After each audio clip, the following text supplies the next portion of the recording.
जी नाज़रीन, welcome back. एक दफ़ा फिर आपको खुशामदीद कहते हैं मेट्रो वन न्यूज़ की माह रमज़ान मुबारक की खुसूसी नशरियात आबाद है रमज़ान के साथ। मैं हूँ आपका मेज़बान डॉक्टर बुलंद इकबाल। सिलसिला है रोज़ा और सेहत का, यानी किस तरह से इंसान जब रोज़ा रखता है तो वो सेहतमंद हो जाता है, लेकिन फिर भी ऐसे लोग जो कि किसी न किसी बीमारी में मुब्तला होते हैं, उनको चाहिए कि वो रमज़ान मुबारक में रोज़े रखने के साथ साथ अपने कुछ स्क्रीनिंग टेस्ट, कुछ डायग्नोस्टिक टेस्ट भी कराते रहा करें। ख़ास तौर पे ऐसे टेस्ट जो फास्टिंग के दरमियान किए जाते हैं, जिसे हम कहते हैं कि तकरीबन 12 से 14 घंटे की फास्टिंग करनी है और उसके बाद ये टेस्ट कराने हैं, तो फिर उनके लिए तो बहुत ही आसान है, क्योंकि फास्टिंग दरअसल कहते ही रोज़ों को इंग्लिश में। और वैसे भी अगर आप से आम फास्टिंग नहीं होती तो कम से कम रोज़े की वजह से आप 12 से 14 घंटे की फास्टिंग कर सकते हैं और उसके बाद लिपिड प्रोफाइल, कोलेस्ट्रॉल का जो लेवल होता है वो, फास्टिंग ब्लड शुगर, या ऐसी बहुत सारे टेस्ट जो कि फास्टिंग में जिनको कराने की ज़रूरत होती है वो आप करा सकते हैं। क्योंकि रोज़े की हालत में अगर आप डायग्नोस्टिक टेस्ट कराना चाहेंगे तो उससे रोज़ा नहीं टूटेगा, ख़ासतौर पर शुगर के टेस्ट हों या कोलेस्ट्रॉल के टेस्ट हों।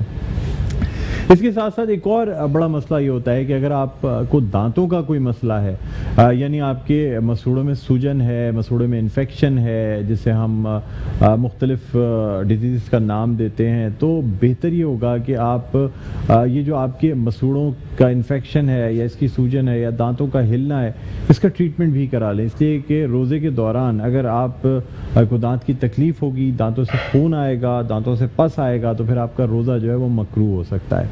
बहरहाल नाज़रीन, आपको ये बताते चलें कि हमारा ये सेगमेंट रोज़ा और सेहत doctor Isa laboratory and diagnostic centre के ताउन से पेश किया जाता है और आज उन्हीं की टीम हमारे साथ यहाँ इस सेगमेंट में मौजूद है। मेरे पहले मेहमान एडवोकेट आरिफ सिद्दीकी साहब हैं, जो कि मुख्तलिफ शोज़ में, मुख्तलिफ जो कॉर्पोरेट सोशल रिस्पॉन्सिबिलिटी की तकरीबात होती हैं उनमें आपने इनको ज़रूर देखा होगा। इसके अलावा ये डिस्ट्रिक्ट सेक्रेटरी भी हैं, रोटरी क्लब से भी इनका ताल्लुक़ है, और ईसा लेबॉरेटरी की कॉर्पोरेट सोशल रिस्पॉन्सिबिलिटी CSR की जो चीज़ें उसे देखते हैं। अस्सलाम वालेकुम आरिफ भाई, खुशामदीद कहते हैं सर आपको प्रोग्राम में। बहुत शुक्रिया, थैंक यू। नाज़रीन, इसके अलावा हमारे साथ मौजूद हैं doctor Isa laboratory and dental services से इनका ताल्लुक़ है, डेंटल सर्जन है, इम्प्लांट स्पेशलिस्ट हैं। मेरे साथ मौजूद हैं डॉक्टर सना नजमुल हुसैन। अस्सलाम वालेकुम। सना, आपको भी हम खुशामदीद कहते हैं। बहुत अच्छा लग रहा है आप हमारे साथ मौजूद हैं डॉक्टर ईसा लैब से। आरिफ साहब, आपसे गुफ्तगू का आगाज़ करते हैं। एज कॉर्पोरेट सोशल रिस्पॉन्सिबिलिटी, क्या वो एक्टिविटीज़ हैं जो डॉक्टर ईसा लैब की जानिब से दी जाती हैं, ये क्या ऑफ़र्स हैं जो रमज़ान मुबारक में पेश की गई हैं आम लोगों के लिए, रोज़ेदारों के लिए? ऑफ़र्स तो अपनी जगह हैं, लेकिन डॉक्टर ईसा लेबॉरेटरी आवाम की सेहतमंद ज़िंदगी का ज़ामिन है। इस वजह से डॉक्टर ईसा लेबॉरेटरी बच्चों के लिए एक्टिविटीज़ और स्पोर्ट्स एक्टिविटीज़ जिसको इनक्रेज करता है, जो स्पोर्ट्स डिस्करेज हो चुके हैं सोसाइटी में, डॉक्टर ईसा लेबॉरेटरी उसको इनक्रेज कर रहा है सोसाइटी में कि वो प्रमोट हों, लोग खेलें। जो यूजुअली हमारे यहाँ क्रिकेट को बहुत ज़्यादा स्पॉन्सर किया जाता है, लेकिन अदर दैन स्पोर्ट्स को इतना ज़्यादा करेज नहीं दी जाती। लेकिन doctor Isa laboratory frequently table tennis championship करवाता है, और इसी तरह से हॉकी के ऊपर काम किया है, टेबल टेनिस पे काम किया है। मतलब कोई स्पोर्ट्स ऐसा नहीं है, जैसे कि सीपक टाकरा एक न्यू एडिशन हुआ, उसको पूरा फुली स्पॉन्सर्ड किया। ये एक्टिविटीज़ वो हैं जिससे हेल्दी लाइफ की तरफ हम जाते हैं और फ्रेश भी रहते हैं। फिर डॉक्टर ईसा लेबॉरेटरी ने अब स्टार्ट किया है कि कंसल्टेंट्स को ऑनलाइन लेकर आ रहे हैं और पब्लिक के लिए अवेयरनेस के सेशंस ऑर्गेनाइज हो रहे हैं। फेसबुक के ऊपर लाइव कंटिन्यूड मेडिकल एजुकेशन जो चल रही है, कंटिन्यूड मेडिकल एजुकेशन भी जो हम फिज़िकल तो कर ही रहे थे, लेकिन अब उसको हम जूम पर लेकर आए हैं और उसका स्टार्टअप लिया है कि उसको प्रमोट कर लें फॉर बेटर अंडरस्टैंडिंग। और प्लस जो पैकेजेस हैं वो हमने पब्लिक के लिए दिए हैं डिस्काउंट्स के ऊपर, कि जिसमें वो कोरोना टेस्ट करा सकते हैं, डायबिटीज़ के प्रोफाइल्स हैं, गायनिक प्रोफाइल्स हैं, इसी तरह से किडनी प्रोफाइल्स हैं, वो सब हम प्रमोट कर रहे हैं तमाम चीज़ें करा डिस्काउंट्स के लिए। अच्छा, यानी इसमें डिस्काउंट दिए जा रहे हैं, कितने % डिस्काउंट दिया जाता है? 20% डिस्काउंट हम 20। ख़ास तौर पर रमज़ान मुबारक के लिए दिया जा रहा है या ये जारी रहता है?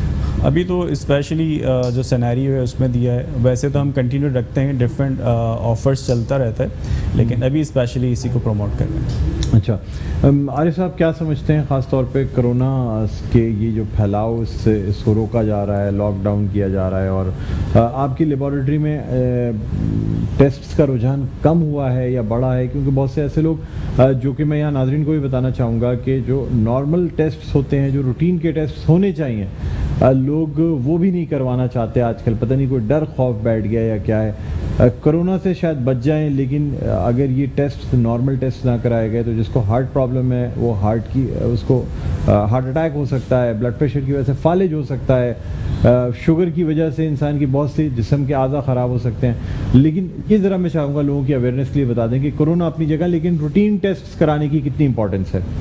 रूटीन टेस्ट कराने की तो बहुत इंपॉर्टेंस है कि आप अगर एवेलुएट ना कर सकें अपनी लाइफ को तो आप हेल्दी नहीं रह सकेंगे।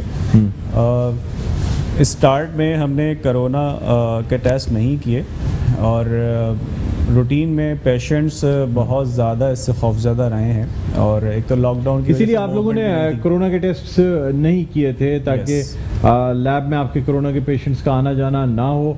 लेकिन आप कोरोना के टेस्ट किए जा रहे हैं, अलग से डेस्क बना के और बाकायदा चीज़ें अलग एक बना सेपरेट इसका पोर्शन दिया है जो कि रूटीन एक्सेस में नहीं होगा, बिल्कुल अलग से होगा, बिल्कुल सेपरेट है, आइसोलेटेड होगा, वो वहाँ से किए जा रहे हैं। ठीक है डॉक्टर सना, आपकी तरफ आते हैं, कुछ बात करते हैं डेंटल सर्विसेज के हवाले से।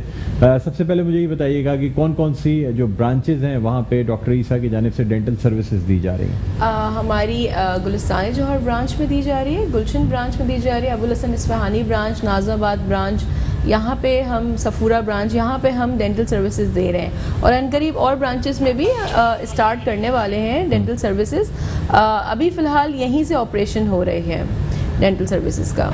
अच्छा, और ये कौन कौन सी सर्विसेज दी जाती हैं डेंटल सर्विसेज? हम ऑलमोस्ट सारी ही डेंटल सर्विसेज देते हैं जो डेंटिस्ट्री में आती हैं, जैसे स्केलिंग, पॉलिशिंग, फिलिंग्स हैं, आपकी ऑर्थोडोंटिक ट्रीटमेंट है जहां हम ब्रेसेस लगाते हैं, इम्प्लांटोलॉजी है, या अगर डेंटल सर्जरीज़ की बात की जाए तो हर तरीके की डेंटल सर्जरीज़ हैं, हम उनको भी लेते हैं। और हर तरीके की जितनी बच्चों की ट्रीटमेंट होती हैं, यानी कि बहुत सारे क्लिनिक्स पे मैंने देखा है कि पीडियाट्रिक ट्रीटमेंट नहीं की जाती, बच्चों के साथ ट्रीटमेंट्स नहीं होती हैं, लेकिन हम लोग उनको भी डील करते हैं, हैंडीकैप्स को भी डील करते हैं। तो जितनी भी हम कह सकते हैं कि डेंटल ट्रीटमेंट्स होती हैं वो सारी ही हम यहाँ पे करते हैं, वो चाहे एस्थेटिक्स हो कि खूबसूरती को निखारना हो या फिर सर्जरी करना हो, हर तरीके की ट्रीटमेंट। लेकिन आजकल ज़रा सा ये है कि थोड़ा रिस्ट्रिक्शन हो गई है, बिकॉज कोरोना वायरस की वजह से हम बहुत सारी ट्रीटमेंट्स नहीं कर सकते हैं, क्योंकि लोगों को तो पता ही होगा कि हम अगर एक पेशेंट का ट्रीटमेंट कर लें और अगर उसको एसिम्प्टोमेटिक कोरोना वायरस है और वो अगर करवा के चला जाता है तो फिर हम तो कहीं ना कहीं प्रोटेक्टिव होते हैं, बिकॉज हमने तो प्रोटेक्टिव किट्स पहनी हुई होती हैं। बट द थिंग इज़ कि अगर उसके बाद कोई दूसरा पेशेंट आता है या उसकी वजह से हमारा रिसेप्शन स्टाफ भी कवर हो रहा होता है, वो भी उससे इंटैक्ट हो रहा होता है, तो उसकी वजह से हम थोड़ा सा आजकल डेंटिस्ट्री में ये हो गया है कि रिस्ट्रिक्टेड ट्रीटमेंट्स की जा रही हैं। मतलब ये है कि इमरजेंसी ट्रीटमेंट हो या इलेक्टिव ट्रीटमेंट्स हो जहाँ पे हम कंटेमिनेशन थोड़ा कम से कम कर सकें। अच्छा, यानी ख़ास तौर पे इन चीज़ों का ख्याल रखा जा रहा है। आपको पता है ना, अगर एक पेशेंट करा के चला गया है और उसने फ्लोर को टच किया है या उसने किसी डेस्क को टच किया है या किसी चीज़ को टच किया है, हम अपने एंड पे तो बहुत हद तक कोशिश करते हैं कि उसको क्लीन रखें, एनवायरनमेंट को क्लीन रखें, बट ये दूसरे पेशेंट्स के लिए थोड़ा नुकसानदेह हो जाता है, क्योंकि हम तो आपको पता है ना कि पूरा हम तो प्रोटेक्टिव किट पहन के ही काम कर रहे हैं ताकि हम कंटेमिनेटेड ना हों पेशेंट से। बट अच्छा। आजकल क्योंकि कोरोना वायरस में कुछ ऐसे पेशेंट्स भी सामने आ रहे हैं जिनमें एसिम्प्टोमेटिक है, यानी उनको सिम्टम कोई भी नहीं है लेकिन उनका टेस्ट किया जाता है तो उनको कोरोना पॉजिटिव आ रहा है। तो इसके लिए कि प्रोटोकॉल्स के साथ काम किया जा रहा है ईसा लेबॉर्ट्रीज़ के अंदर। अच्छा, ये बताइएगा कि मतलब अगर कोई शख्स आता है इम्प्लांट के लिए या ऑर्थोडोंटिक्स के लिए तो उसको भी कोई डिस्काउंट्स दिए जाते हैं? क्योंकि कहा यह जाता है कि डेंटल ट्रीटमेंट जो है वो बहुत मतलब महंगा एक्सपेंसिव ट्रीटमेंट समझा जाता है। जी जी बिल्कुल तो, नहीं ऐसा नहीं है। एक्चुअली क्या है कि हम थोड़े से ना मतलब हम ख़राब हो गए हैं, हमारा नाम ख़राब हो गया है, ऐसा बिल्कुल भी नहीं है। डेंटल ट्रीटमेंट ऐसा होता है कि हम क्योंकि बहुत फ़ॉरेन ट्रीटमेंट हो रहा होता है तो चार्जेस भी उसके हिसाब से होते हैं। हम सामान ज़्यादातर बाहर से इंपोर्ट कर रहे होते हैं, तो जो इम्पोर्टेड हमारा इक्विपमेंट होता है उसके चार्जेस होते हैं, और फिर आपको पता है कि ऑलमोस्ट प्राइसेस बहुत इंक्रीज़ हो गए हैं तो चार्जेस भी बढ़ गए हैं। लेकिन हम Isa laboratories and diagnostic centre and dental doctor Isa dental services में कोशिश करते हैं कि हम प्राइसेस को इतना इकोनॉमिकल कर दें कि जो पेशेंट्स हैं वो हर तरीके का पेशेंट हमारे पास आए और वो काम कराए। ऑर्थोडोंटिक्स में और इम्प्लांट्स में ये है कि हमने 20% डिस्काउंट किया हुआ है फ़िलहाल, जब से ये कोरोना वायरस स्टार्ट हुआ है टिल दिस टाइम, तो अभी तक तो हमने 20% डिस्काउंट किया हुआ है, पेशेंट्स को दे रहे हैं, और इतना एक्सपेंसिव भी नहीं है इम्प्लांटोलॉजी। हम लोग थोड़ा डर गए हैं, पहले से ही एज्यूम कर लेते हैं कि हम अगर किसी डेंटिस्ट के पास जाएंगे तो उसने इतने सारा अमाउंट हमें बता देना है, लेकिन कंपैरेटिव टू अदर डॉक्टर्स हम डेंटिस्ट इतना ज़्यादा अर्न नहीं कर पा रहे होते या उनकी इतने चार्जेस ज़्यादा नहीं होते। हम डेंटिस्ट के पास तो साल में एक दफ़ा जाते हैं ना, अगर आप नॉर्मल फिजिशियन देखें तो हम तो महीने में 2 दफ़ा चले जाते होंगे, अगर हम नॉर्मल लोगों की बात करें पेशेंट्स की तो महीने में 2 दफ़ा जा रहे होते हैं, उसके बाद वो रूटीन के टेस्ट भी करा रहे होते हैं, तो वहाँ से अगर कंपेयर किया जाए तो ऑलमोस्ट इक्वली हो जाता है आपका। ठीक है डॉक्टर साहब, आपसे मज़ीद बातचीत करते रहेंगे। नाज़रीन, अगर आप हमें कॉल करना चाहें तो नंबर्स भी स्क्रीन पर आ रहे हैं, आप कॉल भी कर सकते हैं, लाइव कॉल भी कर सकते हैं। डॉक्टर ईसा लैब का नंबर भी आ रहा है और साथ ही साथ हमारा लाइव कॉल का नंबर भी आ रहा है, आप में कॉल करके बात कर सकते हैं। डॉक्टर सना नजमुल हुसैन हमारे साथ मौजूद हैं, इसके अलावा हमारे साथ आरिफ सिद्दीकी साहब मौजूद हैं जो कि एडवोकेट हैं और ईसा लैब की corporate social responsibility CSR services जो है वो देखते हैं। यहाँ एक छोटा सा वक्फा लेना चाहेंगे नाज़रीन, वक्फे के बाद दोबारा आपकी खिदमत में हाजिर होते हैं, कहीं ना जाइएगा, देखते रहिए मेट्रो न्यूज़ की रमज़ान मुबारक की खुसूसी नशरियात। आबाद है रमज़ान।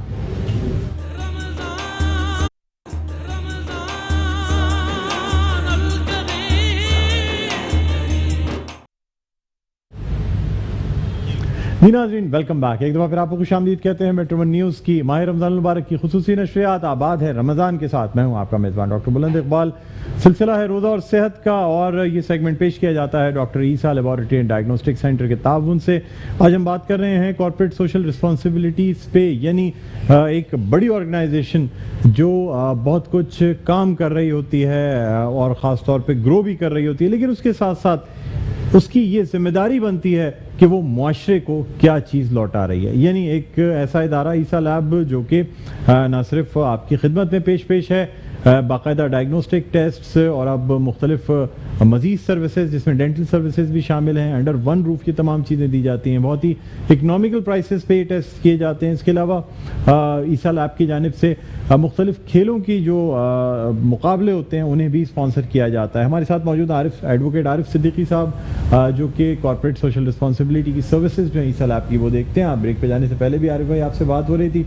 और नाज़रीन, हमारे साथ तशरीफ़ रखती हैं डॉक्टर सना नजमुल हुसैन, जिनसे कि हम डेंटल सर्विसेज के हवाले से बात कर रहे हैं, तो डॉक्टर सना से भी हम मज़ीद बात करते रहेंगे। डॉक्टर सना, ब्रेक पे जाने से पहले आपसे बात हो रही थी, ख़ास तौर पे आपने कहा कि बहुत ज़्यादा महंगी ट्रीटमेंट समझे जाते हैं लेकिन इतने महंगे ट्रीटमेंट नहीं होते। क्या तमाम दांतों के हिलने में या इन्फेक्शन होने में इम्प्लांट लगाने ज़रूरी होते हैं? तमाम दांतों के हिलने में देखिए डिपेंड करता है कि अगर एक तो एज देखी जाती है। अब जैसे छोटे बच्चों के दांत हिल रहे हैं तो ऑब्वियसली उनके तो दूध के दांत, अगर हम ये कहें तमाम दांत तो उसमें तो बच्चों के दांत भी आ जाते हैं ना साथ में, तो वहाँ तो हम नहीं बोलते। ऑलमोस्ट इसके लिए बोला जाता है कि पेशेंट की एज जो है वो 20 अबव होनी चाहिए, यानी वो ग्रो हो, कम्प्लीटली ग्रो हो, क्योंकि अब देखा जाता है कि 16-17 साल की उम्र में भी परमानेंट टूथ जो है वो एक्सट्रैक्ट करने की नौबत आ जाती है। बच्चों की डाइट ऐसी है, हमारी ऑलमोस्ट डाइट बहुत ख़राब है, स्टार्ची फूड, हम चॉकलेट्स या ड्रिंक्स, कोल्ड ड्रिंक्स से ज़्यादा गोश्त खाने से दांत ख़राब होते हैं, रेशा दांतों में फंसता है बड़े का गोश्त खाने से, बीफ खाने से, या फिर मीठा खाने से दांत ख़राब होते हैं? मीठा खाने से दांत ख़राब होते हैं। बेसिकली मीठा खाने से भी नहीं होता, हमारी सफाई की वजह से दांत ख़राब होते हैं। अगर हमारी सफाई बहुत ख़राब है दांतों की, यानी हम मीठा तो खा रहे हैं लेकिन दांतों को प्रॉपर टाइम पे क्लीन नहीं कर रहे या प्रॉपर तरीके से साफ नहीं कर रहे तो दांतों में कीड़ा लगता है। और वैसे भी शुगर जो है वो एक क्वांटिटी तक तो आपके लिए सही है, हेल्दी है, बॉडी के लिए भी हेल्दी है, दांतों के लिए भी हेल्दी है। क्वांटिटी से ज़्यादा शुगर आपके लिए वैसे भी हेल्दी नहीं है, क्योंकि एक्सेस शुगर खाने से आपको पता है बहुत सारे अदर कॉन्सिक्वेंसेस भी बॉडी में हो जाते हैं। ज़्यादा शुगर खाने की वजह से एसिड प्रोडक्शन मुंह में बहुत ज़्यादा होती है, जितना एसिड बनेगा मुंह में उतने दांत डिकम्पोज होंगे, दांत टूटेंगे, दांतों में कीड़ा लगेगा। तो ये कि एक तो हमने शुगर को कट डाउन करने की ज़रूरत है और दूसरी चीज़ ये है कि हमारी सफाई की जो आदत है उसको बढ़ाने की ज़रूरत है। और प्रॉपर अगर मीठा खाएं लेकिन ब्रश कर लिया करें, फिर खा बिल्कुल सकते हैं? ब्रश कर लिया करें, जी जी खा सकते हैं, मतलब इतना नहीं खा सकते, लेकिन ये कि आप अगर थोड़ा बहुत मीठा पसंद करते हैं तो मैं अब ये बिल्कुल नहीं कहती कि आप मीठा खाना छोड़ दें, आप खा सकते हैं, लेकिन ये कि आपको जैसे ही आपने कोई चीज़ मीठी खाई आप पानी पी लें, क्योंकि पानी में एक ऐसी ताकत है कि वो शक्कर चीज़ों को अपने साथ लेके उतर न्यूट्रल जाती कर देती है न्यूट्रल कर देती ना। शुगर जो है बेसिकली मुंह में जाके एसिड बनाती है, तेजाब बना रही होती है, और अगर हम उस पर पानी पी लें तो तेजाब फौरन उसको न्यूट्रल कर देता न्यूट्रल कर है, देता वाटर है, बिल्कुल न्यूट्रल वाटर कर देता न्यूट्रल है। कर तो अगर आपने ले भी लिया है तो आप थोड़ा सा पानी पी लें, बनस्बत इसके कि हम पहले शुगर लेते हैं और फिर उसके बाद कोल्ड ड्रिंक का इस्तेमाल कर लेते हैं, डबल तो उसके वो ऊपर। डबल एसिड प्रोडक्शन हो जाती है। अच्छा, ये भी बता दीजिएगा कि ये जो दांतों में कीड़ा लग जाता है, एक तो होता है ना दांतों का हिलना, ठीक है, जैसे कि मसूड़े कमज़ोर हो गए, जी, दांतों की बिल्कुल। जड़ कमज़ोर हो गई, दांतों में कीड़ा लग गया, कैविटी बन गई, उसके लिए क्या इलाज किया जाता है? देखिए कैविटी के लिए 3 तरीके के इलाज होते हैं, 3 डिग्रीज पे इलाज होते हैं। अगर कैविटी बहुत छोटी है, यानी अभी इनिशियली स्टार्ट हुई है, तो वहाँ पे हम उस कैविटी को रिमूव करके फिलिंग तो कर सकते हैं कि फिलिंग करके हम उसको सिक्योर कर लें पूरे दांत को। और अगर वो 2nd डिग्री में आ तो गई, अंदर अंदर खाता रहता है कीड़ा खाता या रुक रहता जाता है? जी जब आप उसका जो गार या जो भी हाँ, होल सही। बना हुआ है उसको फिल कर देंगे, तो अंदर अंदर कीड़ा अपना काम करता रहेगा बिल्कुल, या नहीं, रुक बिल्कुल जाएगा? ऐसा नहीं होता है कि हम ना वो एक्चुअली डिकम्पोज पार्ट, यानी जो कीड़ा लग चुका है उस एरिया को निकाल देते हैं और उस एरिया को निकालने के बाद फिलिंग करते हैं। तो अब तो इतनी हाई टेक्नोलॉजी और इतना एडवांस प्रोसीजर आ गया है कि हम कुछ ऐसे मटेरियल यूज़ करते हैं जो फर्दर डिकम्पोज यानी फर्दर दांत उससे खराब रुक जाते हैं। उसको रोक देता है। लेकिन अगेन वही वाली बात है कि मैं दांत तो सही करा लिया, लेकिन मेरी हैबिट जो थी वो खाने पीने की वो मैंने अपनी बदली नहीं है, तो जाहिर सी बात है अगर मैं जितनी भी ट्रीटमेंट करा लूँ वो भी वहाँ फेल कोई है। फर्क नहीं पड़ता। कोई फर्क ठीक नहीं है, एक हमारे साथ कॉलर मौजूद हैं, आरिफ सिद्दीकी साहब, आप भी हमारे साथ मौजूद हैं, डॉक्टर सना भी हमारे साथ मौजूद हैं, देखते हैं लाइन पर कौन है। हेलो जी, अस्सलाम वालेकुम। हेलो, अस्सलाम वालेकुम। आपकी आवाज़ नहीं आ रही है मुझे स्टूडियो में। हेलो जी, अस्सलाम वालेकुम। आवाज़ आ रही है आपको? भाईजान कहाँ से कॉल किया आपने? मेरी आवाज़ सुन सकते हैं? लाइन पर हैं ये मौजूद या अभी नहीं है? लाइन पर हैं लेकिन बोल कुछ नहीं रहे। चलें एक दफ़ा कॉल रख दें इनकी, उसके बाद फिर दोबारा कॉल करेंगे तो फिर बात करते हैं। जी अच्छा, डॉक्टर सना ये भी बता दीजिएगा कि अगर दांत बाज़ दफ़ा एक्सीडेंट की वजह से टूट जाते हैं, गिरने की वजह से बिल्कुल। टूट जाते हैं, ज़रूरी नहीं है पूरे दांत टूटें, कोई एक छोटी मोटी पीस निकल जाता पीस है। निकल जाता है, तो उस सूरत में क्या होता है? उस सूरत में ना वही 2 डिग्रीज वही आ जाती हैं। अगेन अगर थोड़ा सा कोई किनारा टूटा है दांत का तो वहाँ हम फिलिंग से उसको कवर कर देते हैं। अगर ज़्यादा दांत टूट गया और दांत का जो रंग है वो काला हो गया, आपने अक्सर देखा होगा ना आगे का दांत लोगों का वो बताते हैं कि ब्लैक हो रहा है और वो आगे की तरफ थोड़ा निकल आता है, और बात यही बता रहे होते हैं कि हम कहीं गिरे थे या कोई झगड़ा हुआ था या एक्सीडेंट हो गया था, लड़ाई में दांत हिल गया है, तो वहाँ पे हम उस दांत की रूट कैनाल करके, रूट कैनाल मतलब जड़ों की सफाई करके, और उसके ऊपर एक सही कलर का जो दांतों की मैचिंग वाला कलर होता है वैसा हम उस पर एक टूथ लगा देते हैं। अच्छा। ताकि ऐसा ना लगे देखने वाले को कि नकली दांत लगा हुआ है। और यूजुअली नर्व डैमेज कैसे पकड़ा जाता है कि नर्व डैमेज हो गई है या नहीं हुई है? देखिए, क्या एक दांत तो- काला हो जाए इसका मतलब है नर्व डैमेज हो तो गई ना है? हम सेंसिटिविटी टेस्ट करते हैं कि आइदर वो सेंसिटिव है या नहीं है या हाइपर सेंसिटिव है, वो उसमें एक तो टेस्ट चीख निकल जाती है जब लोहे की कोई भी चीज दांत के ऊपर लगाई बिल्कुल। जाती है तो। और फिर हम एक्सरेज करते हैं, हमारे पास एडवांस एक्सरे मशीन्स हैं, हम उसके थ्रू देख रहे होते हैं कि दांत की इंटरनल पोजीशन क्या है। ओपीजी जिसे हम कहते हैं। नहीं, एक तो ओपीजी तो फिर एडवांस फॉर्म हो जाती है, वहाँ तो हम सारे दांतों का एक्सरे कर रहे होते हैं, बट ये कि सिंगल टूथ या 3 टूथ एक्सरे करके देख लेते हैं ऑन सीट, तो वहाँ पे हमें आइडिया हो जाता है कि दांत सिंगल, अच्छा कि दांत अंदर तक इसकी जड़ मौजूद है या नहीं? क्योंकि अच्छा, कितने कॉलर हमारे हद साथ तक आ गए हैं damage वापस, हुआ है, तो जी। बीच में सो गए थे लेकिन आ गए हैं वापस। हेलो जी, अस्सलाम वालेकुम। हेलो, अस्सलाम वालेकुम। आवाज नहीं आ रही मुझे कॉलर की। हेलो हेलो जी, अस्सलाम वालेकुम। जी वालेकुम अस्सलाम, आ गई आपकी आवाज जी। कौन सा बात कर रहे सर हैं? फारूक हाशमी डिस्ट्रिक्ट झंग से बात कर रहा हूँ। फारूक हाशमी साहब, खुश आमदीद कहते हैं आपको। आप क्या सवाल करना चाहेंगे? दांतों के हवाले से सवाल करना है? जी बहुत शुक्रिया। मेरी मिसेज सर कुछ 1 महीने से उनकी 2 दाढ़ें जो है वो प्रॉब्लम में थी। जी जी। हम शुरू में पेन किलर खाते रहे, फिर एक स्पेशलिस्ट को चेक करवाया, उसने ट्रीटमेंट किया, उसके बाद उसने कहा कि ये दाढ़ें ये निकलवानी पड़ेंगी, वो टीथ उसने निकाल दिए। अभी 2 हफ्ते हो गए हैं, माउथ वॉश यूज कर रहे हैं, दूसरा पेन किलर यूज कर रहे हैं, लेकिन प्रॉपर कोई इलाज जो है ना वो पेन खत्म नहीं हो पा रही। पेन खत्म नहीं हो मेरी पा रही। मिसेज की बच्ची मदर फीड भी मतलब करती है, वो उसकी इफेक्ट उस पर भी जाता है। पेट भी उनका खराब रहता है अक्सर, क्योंकि वो मैदा क्योंकि हीटअप होता है, मेडिसिन बहुत वो खाती हैं। ठीक है डॉक्टर साहब, आप सवाल करना चाहेंगी इनसे? बीवी के दांतों का अच्छा, मसला है, 2 दाने निकाल दी गई हैं लेकिन दर्द खत्म नहीं हो रहा। खत्म नहीं हो रहा। जी। मैं आपसे पूछूंगी कि दांत निकलने के फौरन ही बाद आपने क्या किया था, कोई एहतियात की थी? जैसे बड़े का उन्होंने गोश्त ना प्रॉपर खाएं। डाइट प्लान दिया था हम लोगों को, और साथ में ठीक है। पेन किलर्स वगैरह हमने बताए थे, वो हम मुसलसल 2 वीक्स उन्होंने कहा था कि आप ये खाएं, वो खाए हैं, लेकिन अभी तक वो स्वेलिंग भी है और पेन भी खत्म नहीं हो एक छोटी सी चीज होती है, दांत निकलने के 24 घंटे बाद नमक डाल के पानी में ना गरारे करते हैं, आपने किए थे?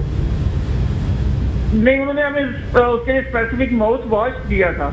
अच्छा, अच्छा। एक्चुअली क्या होता है कि जब दांत निकल जाता है ना, तो 24 आवर्स के बाद अगर आप नीम गर्म पानी में नमक डाल के और दिन में कोई 10 से 12 दफ़ा कुल्लियाँ करते रहते हैं ना, तो जो आपको अभी कंडीशन हो रही है वो कंडीशन ना होती। इसको हमारी लैंग्वेज में ड्राई सॉकेट कंडीशन बोलते हैं। ड्राई सॉकेट, ड्राई सॉकेट या सॉकेट ना ड्राई हो गया। अब जब जख्म ड्राई हो जाएगा तो अब आपको पता है ना कि पेन उसमें करेगा।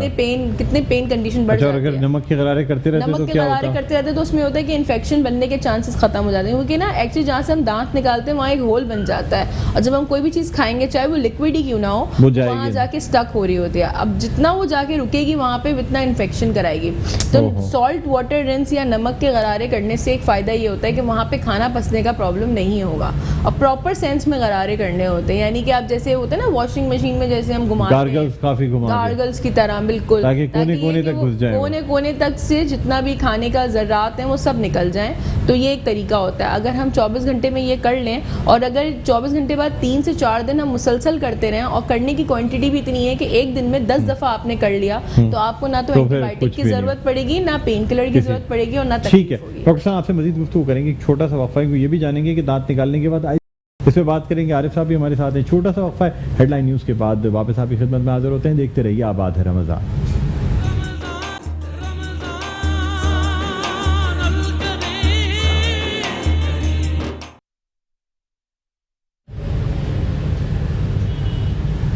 जी नाज़रीन, वेलकम बैक। एक दफ़ा फिर आपको खुश आमदीद कहते हैं। सेगमेंट है रोज़ा और सेहत। मैं हूं आपका मेज़बान डॉक्टर बुलंद इकबाल। ये सेगमेंट पेश किया जा रहा है doctor Isa lab and diagnostic centre के ताउन से, और आज इस सेगमेंट में हम बात कर रहे हैं दांतों की बीमारियों के हवाले से और कॉर्पोरेट सोशल रिस्पॉन्सिबिलिटी के हवाले से। हमारे साथ मौजूद हैं डॉक्टर आरिफ सिद्दीकी, जिनका ताल्लुक डॉक्टर ईसा लैब से, और हमारे साथ मौजूद हैं डॉक्टर सना नजमुल हुसैन, जो कि डेंटल सर्जन हैं, इम्प्लांट सर्जन हैं, और ख़ास तौर पे अब हम कुछ बात करना चाहेंगे रमज़ान मुबारक और डेंटल ट्रीटमेंट के हवाले से। डॉक्टर सना, मुझे बताइएगा कि रमज़ान मुबारक में रोज़े की हालत में ज़्यादातर लोग अवॉइड करते हैं कि दांतों की ट्रीटमेंट ना कराएं, खुदा ना खास्ता कहीं ऐसा ना हो सेंसिटिविटी बढ़ जाए, खून निकल आए तो रोज़ा टूट सकता है। क्या किया जाता है रमज़ान मुबारक में? रोज़े की हालत में कौन कौन से ट्रीटमेंट कराए जा सकते हैं? रोज़े की हालत में दांत निकलने को तो मैं नहीं बोलती कि आप दांत निकालें, और नहीं निकलवाना भी नहीं चाहिए दांत। ये है कि जब रोज़ा आप खोल लें तो अगर आपको दांत निकलवाने की नौबत आ रही है तो रोज़े के बाद आप करवाएं, क्योंकि इंजेक्शन नहीं लगा सकते। लेकिन ये है कि रोज़े की हालत में हम फिलिंग्स कर सकते हैं, यानी जैसे हमें दांत को फिल करना है तो वो कर सकते हैं, क्योंकि हमारे पास इतने हाईटेक सक्शन सिस्टम्स होते हैं कि हम जितना वाटर जा रहा होता है ना वो सारा वाटर सक कर लेते हैं। हम स्केलिंग करा सकते हैं, दांतों की सफाई करा सकते हैं, हम ऑर्थोडोंटिक ट्रीटमेंट है वो करा सकते हैं, हम ये सारी ट्रीटमेंट्स करा सकते हैं। हम स्केलिंग भी हो सकती है, स्केलिंग भी हो सकती है, हम रूट कैनाल भी कर सकते हैं। अगर हमने रूट कैनाल में इनिशियली हमने थोड़ा बहुत कर लिया है, मतलब एक बंदे का जैसे रोज़ा ख़त्म हो चुका है, अब रोज़े के बाद हमने उसका थोड़ा बहुत ट्रीटमेंट कर लिया, और फर्दर विजिट्स अगर उसकी बाकी रह गई हैं जहाँ पे हमें ब्लड का कॉन्टैक्ट नहीं हो रहा, यहाँ हमें बहुत ज़्यादा कोई हमें पस ड्रेन करने की ज़रूरत नहीं पड़ रही, तो वो हम विजिट को कंटिन्यू कर सकते हैं। हम क्राउन करा सकते हैं, हम ब्रिज लगवा सकते हैं रमज़ानों में, हम प्रोस्थेटिक ट्रीटमेंट होती है, यानी अगर किसी को डेंचर लगवाना है हम वो लगा सकते हैं। लोगों को बहुत कन्फ्यूजन होती है इस बात को लेके कि हम रोज़े की हालत में ट्रीटमेंट कैसे करा सकते हैं। तो हमारा जो पानी होता है वो हलक से नीचे नहीं जा रहा होता है, तो रोज़ा उसमें ख़राब नहीं होता है, रोज़ा मतलब ज़ाया नहीं होता रोज़ा आपका। ज़ाया नहीं जी होगा। बिल्कुल। अच्छा, क्या टाइमिंग्स हैं डॉक्टर ईसा लैब में? डॉक्टर ईसा लैब में ये एक टाइमिंग्स तो ये कि हम आफ्टरनून में होते हैं 3 to 5, हर ब्रांच की अलग टाइमिंग्स हैं। मेरे टाइमिंग्स हैं 3 to 5 में बिफोर रोज़ा होती हो, और फिर मैं आफ्टर रोज़ा 8 to 10, 8 to 12 भी होते हैं। 8 to 12 8 कौन to से 12 सेंटर भी में होते आप हैं। खुद प्रैक्टिस कर रहे मैं हैं? होती हूँ हसन स्क्वायर ब्रांच में। Hasan square branch. जी बिल्कुल। अच्छा, तो यानी चाहे तो रोजे से पहले जा सकते हैं 3 से चाहे तो 5, रोज़े से पहले जा सकते। अब ये टाइमिंग्स और अगर कोई आप देखेंगी कि ऐसा प्रोसीजर है जिसमें कि रोजा रोज़ा ख़राब हो सकता है तो खराब हो सकता है, तो फिर आप आप फिर मैं इफ्तार उनसे के बाद? कहती हूँ कि बिल्कुल इफ्तार जैसी ख़त्म होती है 7 o'clock पे या 7:05 पे आपका रोज़ा हो जाता है, तो मैं उनसे कहती हूँ कि जैसी इफ्तार हो जाए इफ्तारी कर लें, उसके फ़ौरन नमाज के फ़ौरन बाद आप क्लिनिक आ जाएं, ठीक है। ताकि ये कि आपका हम सर्जिकल प्रोसीजर भी कर दें और सहरी तक आप जो हैं थोड़े बहुत फिट हो जाए। फिट हो जाएं। अच्छा, तो ये नॉर्मल प्रैक्टिस कर ली नॉर्मल जाती प्रैक्टिस है। का। अब ये कि जैसे मैंने आपको बताया ना, नीम गर्म पानी में नमक डाल के कुल्लियाँ करना। अब एक अगर शख्स का मैंने दांत निकाल दिया, अब उसने रोज़ा रख लिया है, सहरी के टाइम के बाद रोज़ा रख लिया, तो अब वो ये करे कि नमक का इस्तेमाल ना करे, वो डायरेक्ट गर्म पानी से, हल्के गर्म पानी हल्के से, गर्म पानी से हाँ, गरारे कुल्लियाँ कर करता रहे, सकता है, कुल्लियाँ गरारे कर करता रहे, सकता है, ताकि ड्राई सॉकेट डेवलप ना हो। डेवलप ना हो। बिल्कुल बिल्कुल।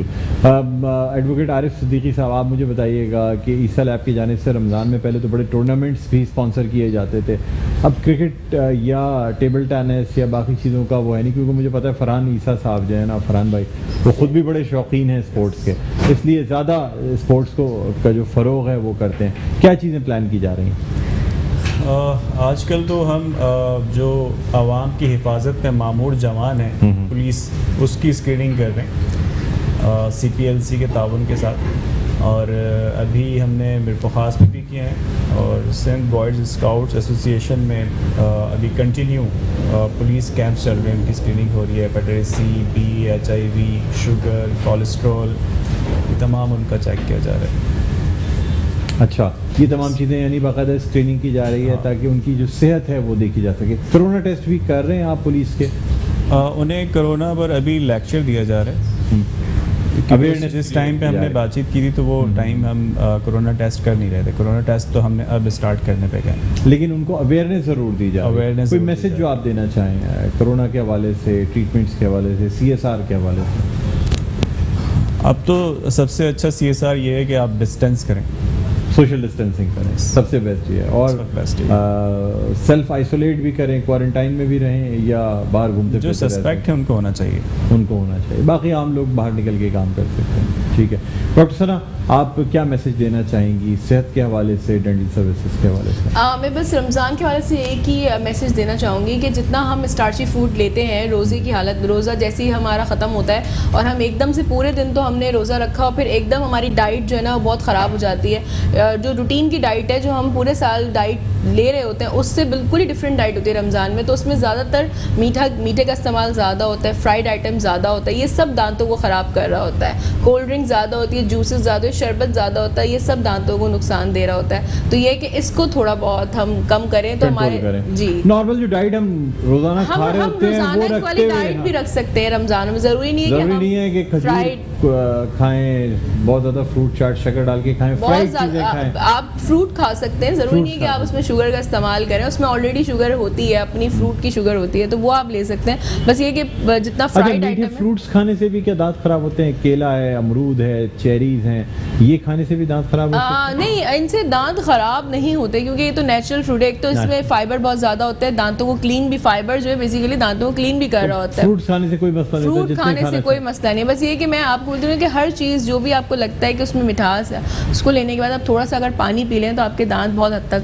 सेफ रह सकते बचे हैं। रहेंगे। या फिर ये है कि कोई माउथ वॉश का इस्तेमाल करनी है, हल्का सा नमक डाल के गरारे करना है। माउथ वॉश का इस्तेमाल कर सकते हैं, बट अगेन वो ये कि माउथ वॉश अगर आप यूज़ कर रहे हैं, रूटीन ना बनाएं उसको। ये 15-20 दिन इस्तेमाल करने के बाद 5-6 दिन का गैप अच्छा, दें। उसके बाद हेक्साक्लोराइड रूटीन के तौर पे इस्तेमाल किया जा सकता है माउथ वॉश? बिल्कुल किया जा सकता है, लेकिन उसका तरीका है। उसको आपने इतना माउथ वॉश यूज़ करें और इतना वाटर, मतलब कि अगर 1% जैसे माउथ वॉश उसका जो है, देखिए बहुत से माउथ वॉश के साथ छोटा कप होता है जी। उस कप में बिल्कुल जरा सा 5 से 8 ड्रॉप्स माउथ वॉश और Mouth बाकी wash उसके के अंदर water वाटर फिल को कर add लें, कर दें, बिल्कुल। ल्यूक वार्म वाटर, और उससे अगर आप उससे रोजाना अगर दिन आप- में 1 या 2 दफा करना चाहें तो कर सकते हैं या नहीं कर सकते? उससे आप कर सकते हैं। मैं आपको बता रही हूँ, उसको कट डाउन करना बहुत ज़रूरी है। 15 डेज अगर आप यूज़ कर रहे हैं तो बीच में 5-6 डेज आपके रेस्टिंग में होने चाहिए, बिकॉज माउथ वॉश क्लोरहेक्सिडिन में एसिड होता है, तो वो एसिड जो है आपकी वो ज़बान erode कर सकता है। ज़बान को ख़राब कर सकता है। तो ऐसे लोगों को मैं ज़्यादा देखा है कि वो कहते हैं कि ज़बान पे मिर्चें बहुत ज़्यादा लगती हैं, जो माउथ वॉश बहुत ज़्यादा अच्छा फ्रिक्वेंटली अच्छा यूज़ अच्छा, करते उससे हैं, ज्यादा मिर्च लग जी। जाए, जबान को काट देता है। ज़बान को काट देता है। तो ये है कि आप अगर कोई यूज़ ऐसा कर रहे हैं, फ्लोराइड माउथ वॉश जो डेली इस्तेमाल कर सकें, कर सकते हैं? मैं डेली के तो बिल्कुल भी एडवाइस नहीं करती पेशेंट्स आप कहती हैं नहीं, डेली ब्रश भी करना चाहिए कि नहीं? टूथपेस्ट यूज़ करें, टूथब्रश इस्तेमाल करें, दिन में 2 दफ़ा ब्रश करें, ठीक है, प्रॉपर तरीके से। लेकिन माउथ वॉश आप यूज़ करें जस्ट उसको एडिशनल के तौर पे। चले, अच्छी बात है, बड़ी अच्छी चीज़ बताई आज डॉक्टर सना ने है, यानी जो बहुत से लोग होते हैं ना वो स्टाइल अपना एक वो बना लेते स्टाइल हैं। बन जाता है। हर ऑफिस में भी रखे हुए दिखा रहे हैं, माउथ वॉश रखा हुआ है। स्मोकर्स ज्यादातर यूज कर रहे बहुत ज्यादा हैं यूज कि करते हैं। अब जैसे स्मोक स्मोकिंग तो किया अच्छी चीज है ही नहीं, वो तो स्मोकिंग खराब चीज करनी है। नहीं चाहिए। हर बुराई की जड़ जो है ना वो जी, स्मोकिंग है। और मैं ये उनको समझता मैंने हूं। देखा है रूटीन नाज़रीन- बना लेते हैं वो लोग। नाज़रीन से भी कहूँगा, नाज़रीन रमजान मुबारक का बेहतरीन मौका आपके छोड़ने पास का है। अगर तरीका है, सिगरेट छोड़ बिल्कुल। सकते हैं सिगरेट छोड़ दें, अच्छी चीज़ नहीं है। अपने लिए नहीं, अपने बच्चों के लिए, घर वालों के लिए ये काम करें, सदका जारिया है। बहुत शुक्रिया डॉक्टर सना, आपका आप तशरीफ लाएं। आरिफ सिद्दीकी साहब, आपका बहुत बहुत शुक्रिया। नाज़रीन, हमारा ये सेगमेंट अपने इख्तिताम पर पहुंचता है। Doctor Isa lab and diagnostic centre के ताउन से ये सेगमेंट पेश किया गया। ब्रेक के बाद जब आपके सामने आएंगे, आपके साथ हाजिर होंगे, तो हमारे साथ होगी शेफ फरा और सेगमेंट होगा इफ्तार के पकवान। कहीं ना जाइएगा, देखते रहिए मेट्रो वन न्यूज़ की खुसूसी नशरियात। आबाद है रमज़ान।